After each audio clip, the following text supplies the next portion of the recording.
It was Halloween night in small-town Tennessee, a night meant for laughter, costumes, and candy.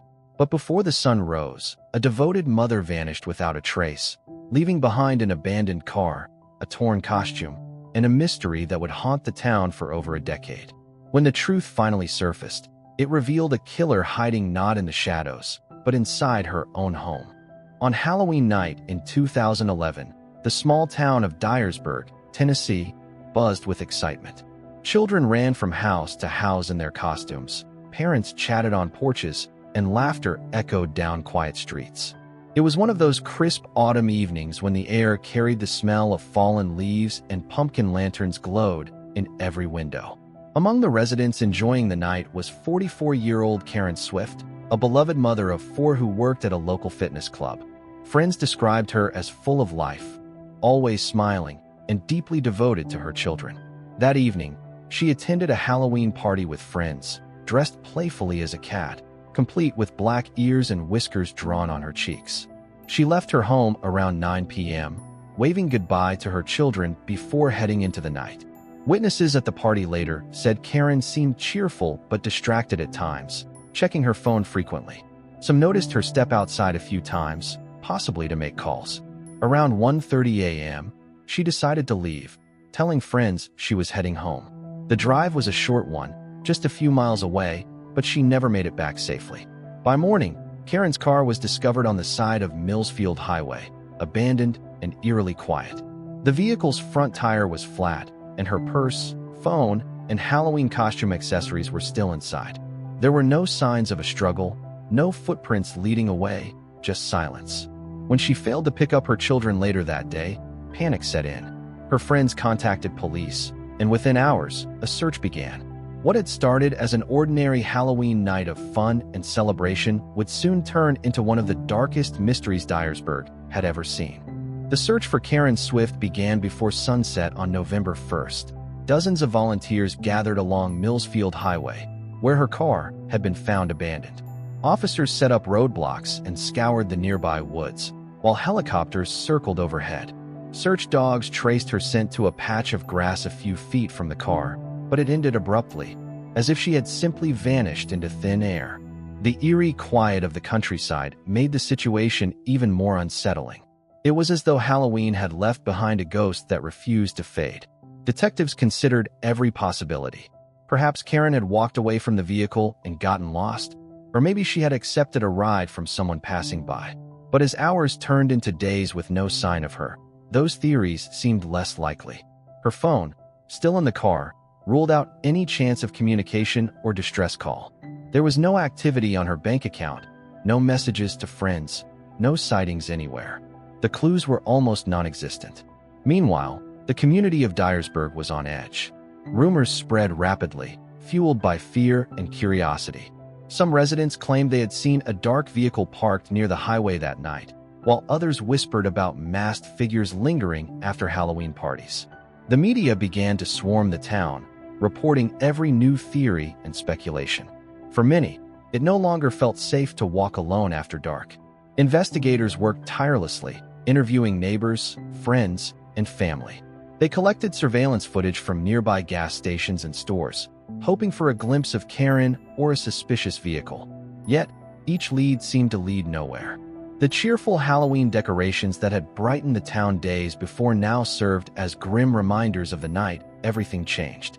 As the investigation deepened, attention began to turn toward the one person who had seen Karen last, her husband, David Swift. The couple's marriage had been strained for months, and they were living under the same roof despite being separated. Friends later revealed that their relationship had become increasingly tense, marked by arguments and cold silences. Still, they maintained appearances for their children, who were unaware of the depth of their parents' troubles. When police arrived to question David, his demeanor was calm, almost detached. He told investigators that Karen had returned home from the Halloween party around 1:30 a.m., gone to bed, and vanished sometime before dawn. He claimed to have slept through the night and noticed her missing only when she didn't come downstairs in the morning. Detectives immediately noticed inconsistencies. If Karen had left the house again, why would she abandon her car with a flat tire so close to home? And why would she leave her purse and phone behind? David's explanation felt rehearsed, lacking the panic of a worried spouse. He seemed more focused on clearing himself than on finding her. His neighbors reported that his lights had been off by midnight, but no one saw or heard Karen return home. Police searched the Swift residence, collecting clothing, bedding, and electronic devices. There were no visible signs of a struggle inside, but forensic teams noted the faint scent of bleach in the laundry room. David insisted it was from routine cleaning. His phone records placed him at home that night, though some gaps in the data drew suspicion. While investigators had no concrete proof of wrongdoing, they couldn't ignore the growing sense that David knew more than he was saying. The case was shifting from a disappearance to something far darker. Days turned into weeks, and the search for Karen Swift intensified. Investigators focused their attention on every detail surrounding her last known movements. Her phone records showed activity until shortly after she left the Halloween party, then nothing. The final signal pinged near her neighborhood, suggesting she had made it close to home before vanishing. Detectives began retracing her route from the party venue, driving every mile between there and Millsfield Highway, hoping to uncover something they might have missed. They examined roadside ditches, wooded paths, and even nearby ponds. Still, no trace of her was found beyond the abandoned vehicle. Surveillance footage from the party confirmed that Karen had left alone. She appeared uneasy, glancing around the parking lot before getting into her car. Investigators couldn't determine whether she was being followed, but witnesses later remembered a dark SUV parked nearby with its headlights off. Police issued a public appeal asking anyone who had seen such a vehicle that night to come forward. Dozens of tips poured in, yet none led anywhere meaningful. Behind the scenes, tension grew between detectives and David Swift. He remained cooperative but distant, often avoiding public appearances. He refused to participate in large search efforts, claiming he wanted to protect their children from the media frenzy. Meanwhile, investigators quietly analyzed his phone data and financial records. There were no signs of forced entry at the Swift home, but Karen's keys were never found. The investigation began to feel like chasing shadows. Every potential lead ended in frustration. Detectives started to consider that Karen's disappearance was not random but deliberate, possibly involving someone who knew her schedule, her habits, and her fears. With no solid evidence and rising pressure from the community, the case began teetering toward despair. 3 weeks after Karen Swift's disappearance, a hunter walking through the rural outskirts of Dyersburg made a chilling discovery. In a wooded area near Bledsoe Cemetery, he noticed what appeared to be a piece of fabric tangled in branches beneath a blanket of fallen leaves. When he looked closer, he realized it wasn't just discarded clothing. It was the body of a woman. Authorities were immediately called, and the area was sealed off as forensic teams arrived. The discovery sent shockwaves through the community that had clung to hope she might still be alive. Dental records later confirmed the body was indeed Karen Swift. The scene was grim. Her body showed signs of decomposition, suggesting she had been there for weeks. Investigators noted that she had been partially covered with debris, as if someone had tried to hide her hastily. Her Halloween costume was still partially intact, a haunting reminder of the night she disappeared. The medical examiner determined her cause of death to be blunt force trauma to the head combined with strangulation. It was not a random attack. This was personal. Forensic experts combed the area for clues, collecting fibers, soil samples, and potential DNA evidence. Tire impressions and footprints near the site suggested the killer had driven there, possibly familiar with the back roads and secluded nature of the location. Detectives theorized that Karen had been killed elsewhere and moved after death. The discovery shattered the remaining hope of her family and friends. Candlelight vigils filled the nights, and the town of Dyersburg mourned together, struggling to understand how something so horrific could happen in their peaceful community. What began as a disappearance was now a confirmed murder, and investigators knew they were dealing with someone who had planned carefully and covered their tracks. The discovery of Karen Swift's body transformed the missing person case into a full-scale homicide investigation. The Dyersburg Police Department, with assistance from the Tennessee Bureau of Investigation, began piecing together the events that led to her death. Forensic experts meticulously examined her car, clothing, and the site where she was found. They discovered fibers on her costume that did not match anything from her home or vehicle. Soil samples from her shoes indicated she had been moved, suggesting her body had not remained in the cemetery from the start. Whoever was responsible knew the area well and had chosen an isolated spot to delay discovery. Detectives reviewed every piece of evidence again, searching for overlooked details.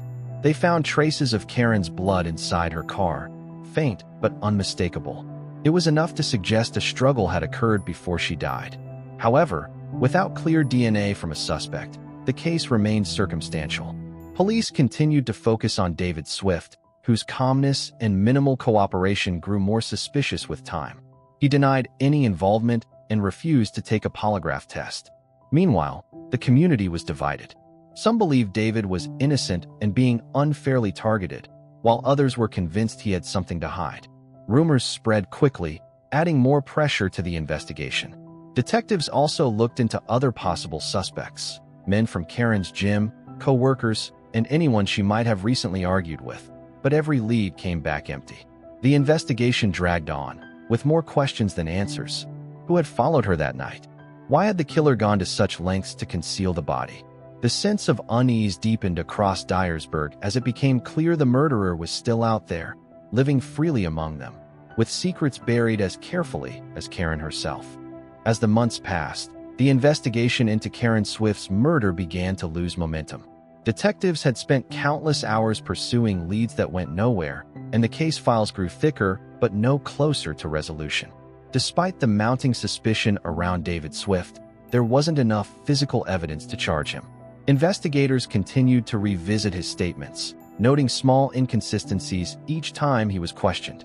He claimed he had been asleep when Karen vanished, but phone data placed his device near Bledsoe Cemetery during the early morning hours of Halloween night. When confronted, he insisted it must have been a technical error. Neighbors recalled hearing the sound of a vehicle leaving the Swift residence around 2 a.m., but no one had seen who was driving. Detectives searched for surveillance footage from nearby gas stations and highways, yet the rural location offered little help. Each clue pointed toward David, but the lack of direct evidence tied their hands. Without a confession or a clear forensic match, prosecutors couldn't risk an arrest that might fail in court. The case began to cool, but public interest didn't fade. Media outlets covered every development, and online forums filled with amateur sleuths dissecting timelines and theories. Some believed Karen had discovered a secret that led to her death. Others thought David's motive stemmed from jealousy or control. Years slipped by, and the files were eventually boxed and labeled as unsolved. Detectives moved on to other cases, though Karen's photograph remained pinned to the department's cold case board. For her children, the unanswered questions were a constant shadow. Behind closed doors, many officers still believed they knew who the killer was. They just couldn't prove it. The sense of unfinished justice hung heavy over Dyersburg, refusing to let the town forget. Nearly a decade after Karen Swift's murder, her case was revived by a new generation of investigators determined to find answers. Advances in forensic science had transformed how evidence was analyzed, and detectives hoped that technology might succeed where human intuition had failed. The evidence collected years earlier, her clothing, fibers, and DNA swabs, was re-examined using enhanced testing methods. What had once been inconclusive now revealed faint traces of a male DNA profile. It was a critical breakthrough that reignited hope within the department. Cold case specialists began reviewing old interviews, timelines, and phone records. They discovered that certain data from cell towers near Bledsoe Cemetery, once dismissed as unreliable, now aligned perfectly with David Swift's movements during the early morning hours when Karen disappeared. Investigators also uncovered discrepancies in his financial records, including insurance documents that suggested a potential motive rooted in money and resentment. Forensic analysts compared the new DNA findings with every person connected to the case. When David's profile was tested, partial matches appeared on 2 of the samples taken from Karen's costume and car. It wasn't enough for an immediate arrest, but it was more than coincidence. Detectives revisited the cemetery and surrounding woods, scanning the area with ground-penetrating radar and drones, hoping to find any overlooked evidence. Meanwhile, Karen's family cooperated fully, grateful that someone was finally pushing for justice. Her children, now adults, spoke publicly for the first time, renewing public pressure on law enforcement. The case gained national media attention again, turning the quiet Tennessee town into a focus of true crime interest. What began as a local tragedy was once again under the spotlight, and the reawakened investigation was closing in on the man who had hidden behind silence for far too long. When detectives reopened the investigation, they began scrutinizing David Swift's life more closely than ever before. Years of distance had not softened suspicion, it had only deepened it. The renewed inquiry uncovered evidence that painted a darker picture of his relationship with Karen. Financial stress, marital resentment, and growing jealousy had created a storm beneath the surface. Detectives learned that David had taken out a life insurance policy on Karen shortly before her death, a detail he had conveniently omitted during earlier questioning. Combined with the inconsistencies in his timeline, the motive was becoming clearer. Investigators re-interviewed former friends and acquaintances, many of whom recalled heated arguments between the couple. Karen had reportedly told several people she planned to move out permanently after Halloween. Forensic accountants discovered unusual withdrawals from joint bank accounts in the weeks before she disappeared. It appeared David had been preparing for her absence, but on his own terms. When police approached him again, David's confident demeanor began to fracture. His answers were shorter, his tone defensive. He refused further DNA testing and declined another formal interview, citing harassment. Detectives, however, continued to quietly gather evidence, comparing every trace of forensic data against his known habits and possessions. The partial DNA match from Karen's clothing, coupled with his presence near Bledsoe Cemetery, formed a pattern too precise to dismiss. Behind the scenes, the Tennessee Bureau of Investigation worked to compile a solid case. Prosecutors advised patience, knowing a single misstep could allow David to walk free. They wanted irrefutable proof, scientific evidence strong enough to withstand scrutiny. After years of frustration, the pieces were finally aligning. The picture emerging was unmistakable. The man once portrayed as a grieving husband was no longer a victim of circumstance, but the prime suspect in a carefully concealed crime.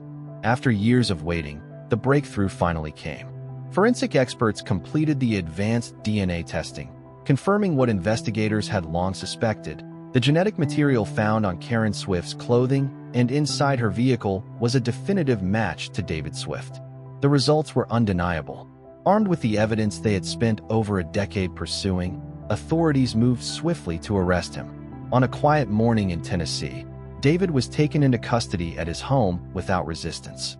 News of the arrest spread rapidly, sending shockwaves through Dyersburg. The man once seen as a heartbroken husband was now accused of one of the most chilling crimes in the town's history. As prosecutors laid out their case, the story that emerged was one of jealousy, anger, and control. They argued that Karen's decision to end the marriage pushed David beyond reason. Evidence showed that he confronted her after she returned from the Halloween party, leading to a violent altercation. Investigators believed he killed her in a fit of rage, then staged the car on Millsfield Highway to mislead police. The carefully chosen burial site near Bledsoe Cemetery was a place he knew well, a location close enough to home to reach easily, but far enough to delay discovery.